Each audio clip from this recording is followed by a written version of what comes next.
कुछ लोग पूरी उम्र पूजा पाठ में लगे रहते हैं, लेकिन उन्हें भगवान का कोई एहसास नहीं होता। ना ही उन्हें भगवान दर्शन देते और ना ही कभी उन्हें भगवान का एहसास होता है।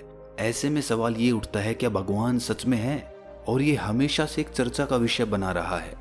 इस सवाल ने इंसानों को भी दो कैटेगरीज में डिवाइड कर दिया है, एक आस्तिक और दूसरी नास्तिक।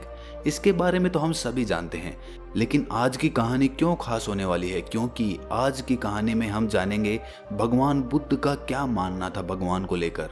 इससे पहले आपके जो भी विचार रहे हों, लेकिन इस कहानी को सुनने के बाद आपके विचार बिल्कुल क्लियर और स्पष्ट हो जाएंगे कि भगवान है या नहीं है। अगर हैं तो उन्हें कैसे प्राप्त किया जा सकता है। तो चलिए बिना टाइम वेस्ट किए आज की कहानी शुरू करते हैं। इससे पहले कि आप इस कहानी में खो जाएं, इस चैनल को सब्सक्राइब जरूर कर लें। तो चलिए कहानी शुरू करते हैं। बहुत समय पहले की बात है। एक बहुत ही बड़ा विद्वान क्षत्रिय आदमी था। इस आदमी के ज्ञान के आगे बड़े बड़े विद्वान हार मान जाते थे। जहां भी ज्ञान की बातें होती या शास्त्रार्थ होता तो ये आदमी वहां पर पहुंच जाता और अपने ज्ञान से सबको हैरान कर देता था। इतना ज्ञान होने की वजह से इस आदमी को अपने ज्ञान पर घमंड होने लगा था। खुद को बहुत बड़ा विद्वान समझने लगा था। उसे लगता था कि वो सबसे बड़ा ज्ञानी है, सब उसके आगे फीके पड़ जाते हैं। एक दिन इस आदमी को बुद्ध के बारे में पता चला कि उन्हें ज्ञान की प्राप्ति हुई है। इससे इस आदमी को अपने ज्ञान को और ज्यादा श्रेष्ठ दिखाने का मौका मिला। उसने सोचा कि वो बुद्ध के पास जाकर उनसे शास्त्रार्थ करेगा और उनके ज्ञान को झूठा साबित कर देगा, जिससे उनकी ख्याति और ज्यादा बढ़ जाएगी। जब वो बुद्ध से मिलने जा रहा था तब उसे पता चला कि बुद्ध ईश्वर के बारे में बात ही नहीं करते। तब उसने एक योजना बनाई कि वो बुद्ध से ईश्वर के बारे में ही पूछेगा। वो बुद्ध के आश्रम में पहुंचकर उनके पास गया और उनसे कहा, हे बुद्ध, मेरा नाम बोरंग का पुत्र है।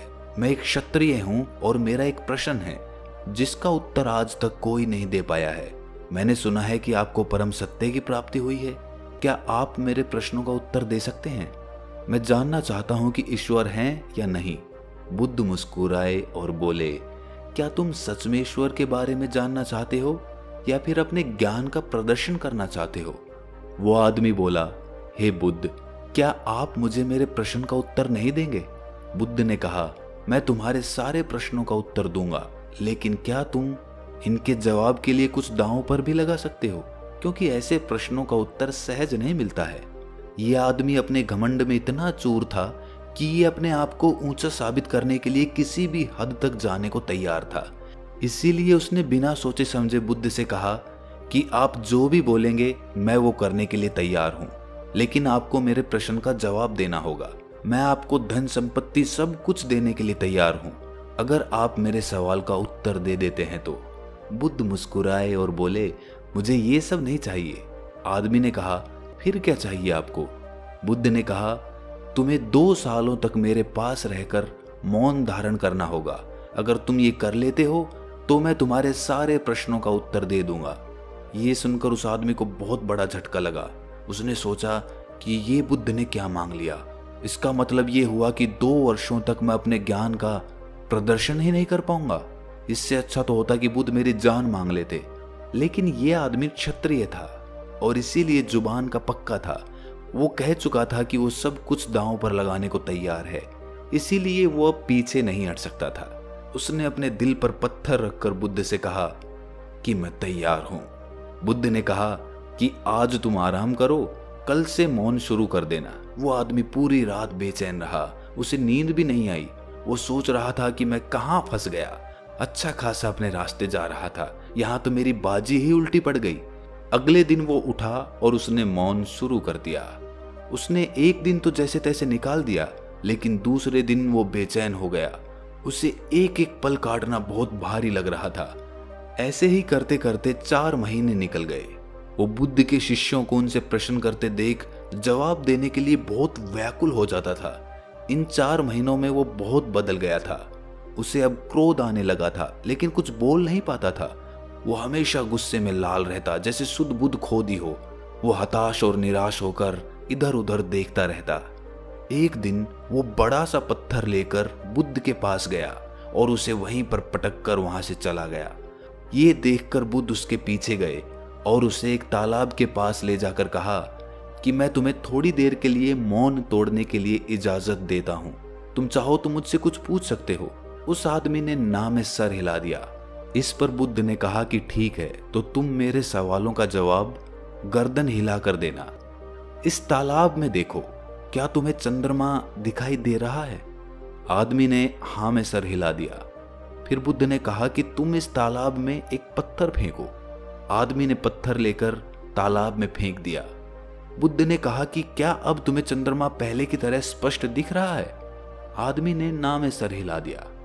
इसके बाद बुद्ध ने कहा, जैसे शांत पानी में चंद्रमा वैसा ही दिखता है जैसा कि वो होता है, और जैसे ही तुमने उस तालाब में पत्थर फेंका तो वो चंद्रमा स्पष्ट दिखाई देना बंद हो गया। ठीक उसी प्रकार जब तुम मौन रहते हो तो तुम्हें सत्य या कहें परमात्मा बिल्कुल स्पष्ट दिखाई देता है। लेकिन जब तुम्हारे अंदर विचारों की हलचल पैदा होती है, मतलब तरह तरह के विचार आते रहते हैं, जाते रहते हैं, तो उसमें सत्य दिखाई ही नहीं देता। इसीलिए बाहरी मौन से ज्यादा जरूरी है अंदरूनी मौन, मतलब भीतर से शांत होना, विचारों को शांत करना, तभी हम सत्य को स्पष्ट देख पाएंगे। फिर बुद्ध उस आदमी से कहते हैं कि इतने महीनों तक तुमने मौन रहकर जो ऊर्जा अपने अंदर इकट्ठी की, वो ऊर्जा क्रोध के माध्यम से बाहर निकलने के लिए छटपटा रही है। उसके लिए सिर्फ क्रोध ही एक माध्यम है बाहर निकलने का। लेकिन अगर तुम अपने विचारों को इस वक्त भी संयमित कर लेते हो, तो वही ऊर्जा जो बाहर निकलने के लिए छटपटा रही है, वो तुम्हारी सत्य या परमात्मा की खोज के लिए ताकत बन जाएगी। इसीलिए क्रोध करके उसे बर्बाद मत करो, उसे अपने शरीर में समाहित कर लो, खुद को शांत पानी के समान कर लो, ताकि खुद की परछाई को तुम देख पाओ। ये बात उस आदमी की समझ में आ चुकी थी। उसने 2 साल तक बाहरी व आंतरिक रूप से मौन धारण किया, खुद को शांत बनाया। 2 साल बीत जाने के बाद बुद्ध ने कहा कि तुम्हारे मौन के 2 साल बीत चुके हैं, तुम्हें जो पूछना है वो पूछ सकते हो। उस आदमी ने 2 साल बाद पहली बार कोई शब्द बोला था, और वो शब्द था बुद्ध। उसकी वाणी में इतना आकर्षण था, इतनी करुणा थी कि हर कोई उसे सुनना चाहता था। तब उस आदमी ने कहा कि हे बुद्ध, जब मैंने आपसे उस समय प्रश्न किया था, तब मैं खुद को एक श्रेष्ठ ज्ञानी मानता था, लेकिन अब मुझे पता चल गया कि खुद को ज्ञानी समझना ही मेरी सबसे बड़ी भूल थी। असल में जब मैंने सच्चे ज्ञान को प्राप्त किया, तब मुझे यही एहसास हुआ कि मैं तो कुछ जानता ही नहीं हूँ।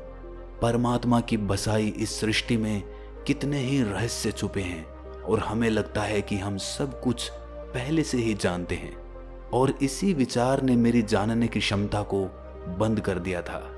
पहले मैं बातें कर करके, हमेशा बक बक कर करके अपनी ऊर्जा को नष्ट कर देता था, लेकिन इन 2 सालों में मौन रहकर मैंने जाना कि मौन की ऊर्जा क्या होती है, मौन रहकर हमारे शरीर में कैसी ऊर्जा बनती है। ये मैंने इन 2 सालों में भली भांति जान लिया। शुरुआत में मैंने बाहरी मौन अपनाया था, लेकिन अंदर से मैं बहुत विचलित था। विचारों की एक बाढ़ सी आती रहती थी जो मुझे क्रोधित कर देती थी, लेकिन अपने दृढ़ संकल्प के कारण मैंने अपने मौन को नहीं तोड़ा, और कुछ समय बीतने के बाद मेरा वो क्रोध भी शांत होता चला गया और मैं अंदर से मौन हो गया। और उसी के बाद मैंने सत्य की या कहें परमात्मा की अनुभूति की। प्राचीन तिब्बत में लाओ त्सु नाम के एक बहुत बड़े भिक्षु रहा करते थे। एक बार एक आदमी उनके पास आया और बोला कि महात्मा जी, मैं आपके सत्संग में नहीं आ सकता, क्या आप मुझे एक वाक्य में पूरे धर्म का सार बता सकते हैं? तब लाओ त्सु ने कहा, मौन। इसके बाद उस आदमी ने पूछा कि मौन किस तरफ ले जाता है? तब लाओ त्सु ने कहा, ध्यान। और फिर उसने पूछा कि ध्यान किस तरफ ले जाता है? तब लाओ त्सु ने कहा, मौन।